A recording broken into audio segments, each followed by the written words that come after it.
When I was younger, when I was in school, I had a hard time. I didn't fit into the stream. And I got kicked out of schools, expelled, suspended, I don't know how many times.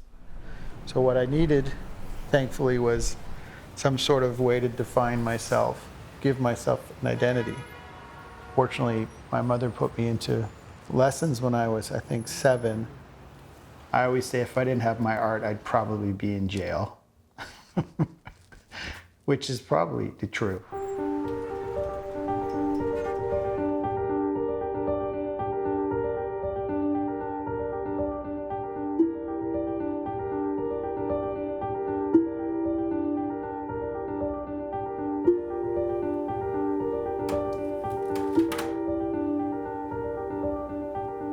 You can be very poor and struggling, but there's also the opportunity that with the right circumstances coming into play, a bit of luck, hard work, that you can get to astronomical heights of personal success.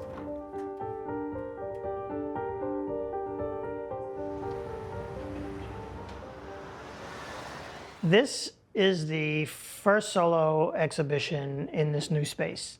We have basically everything riding on this show. So we need to sell a lot of Fisks to keep the ball rolling. Frank Bernaducci Gallery has given me the opportunity to show the best work that I've done to this point in a major market, and I'm incredibly optimistic about what this opportunity presents. You know, it's a gamble. We are gamblers. This is his first show with our gallery, period. So he has no track record with our clients. So he's kind of starting from scratch.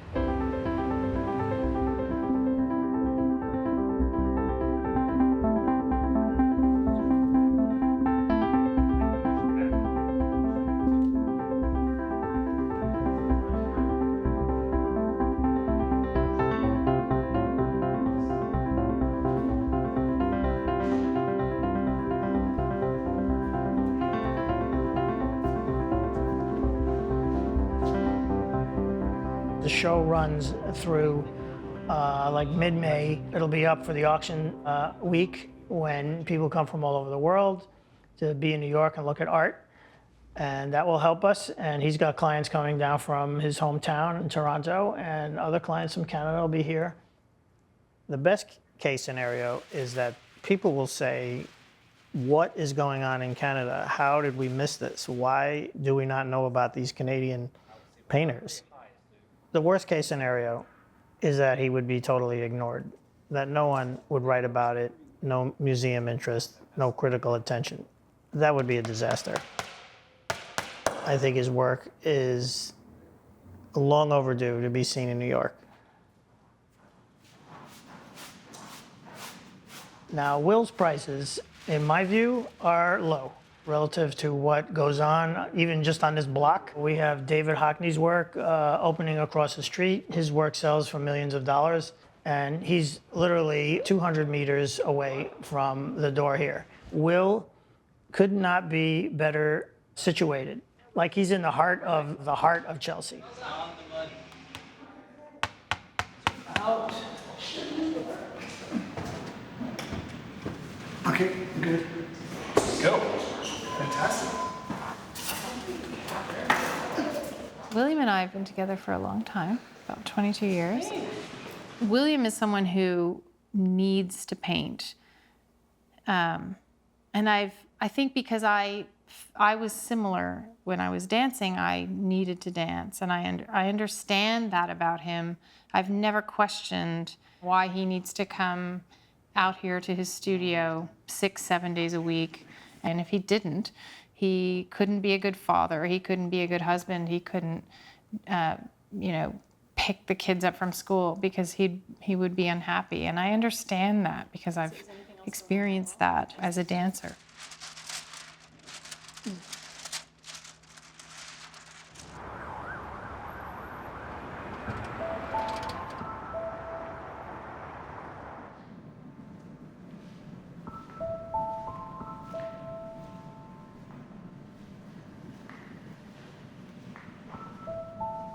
The scariest thing is to know that you finally have gotten to this level that I've always strived to attain since I was 14 years old.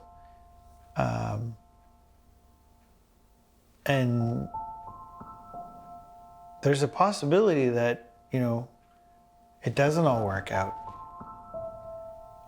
That it isn't all perfect once you get to this, the uppermost echelon.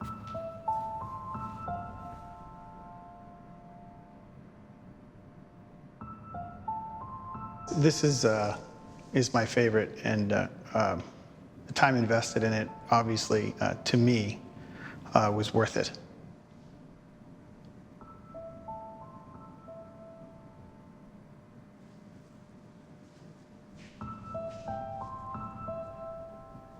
And this one took 4 months, and I worked on it. I didn't take a break. I worked on it straight through for 4 months. Every day, 7 days a week.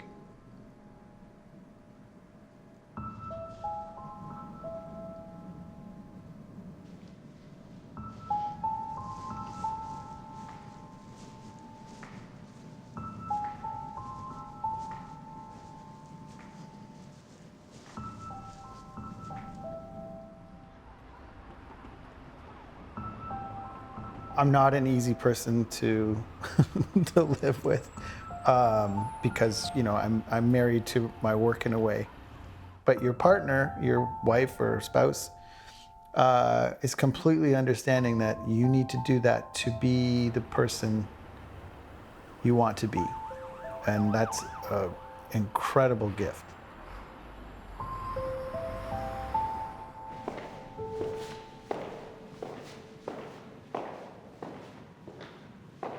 Let's see, if we sell everything, it's like $250,000 if we sell them all. And the artist would get $125,000. And let's see, he took out a second mortgage for what, $300? So, well, he's getting closer, getting his house back.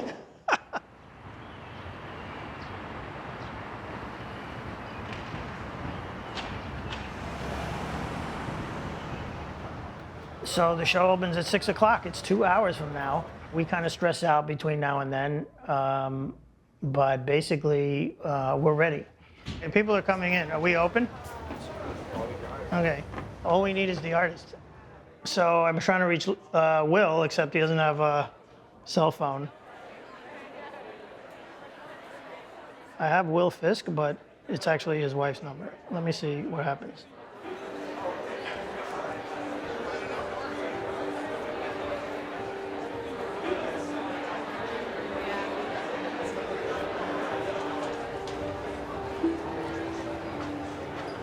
I'm ready.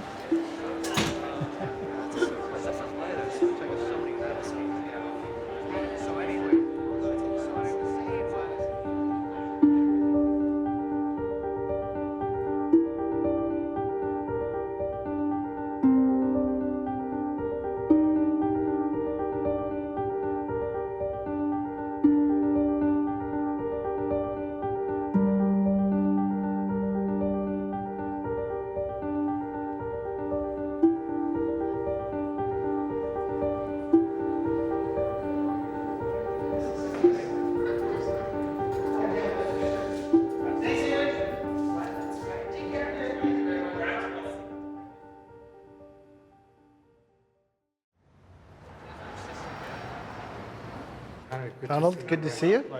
Pleasure. This is the same. It's burnt sienna and ultramarine. This is a return to the great tradition of having skill in Renaissance, Baroque, whatever. The subject matter is totally different. It's completely different, but it's very meticulously made, just the way William is talking about the paint he's applying, etc., the colors that are underneath. It's extraordinarily subtle art. And that is something quite unusual. This is the most complicated, brilliant abstract work that I see being made today. This is a brilliant passage right here, stripe painting. It's like you've covered every dimension of abstraction, so to say. Okay, I'm going after like Kelly, and then there's Newman, and You're better than they are, frankly. Oh. So just from a purely aesthetic point of view, I think they are quite unique in my experience. And I look at a lot of art. I'm a great admirer of something really subtle and ingenious.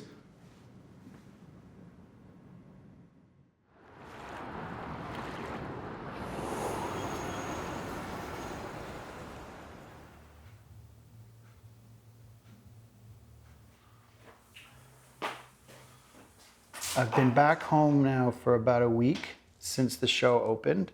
On purpose, I had started a new work before I had left for the opening so that when I came back, there wouldn't be too much of a disruption in my work schedule, if you will. I could come back and go right into work again. It's not about the success or failure of a show of this level. It's, there's the realization that the world still spins. The sun comes up and goes down. My kids still have to go to basketball practice. There's a way for me to put it in perspective that you just gotta let it go. You have to I focus on the going forward and creating these things that I want to see made. That is the most important thing, and that is my life.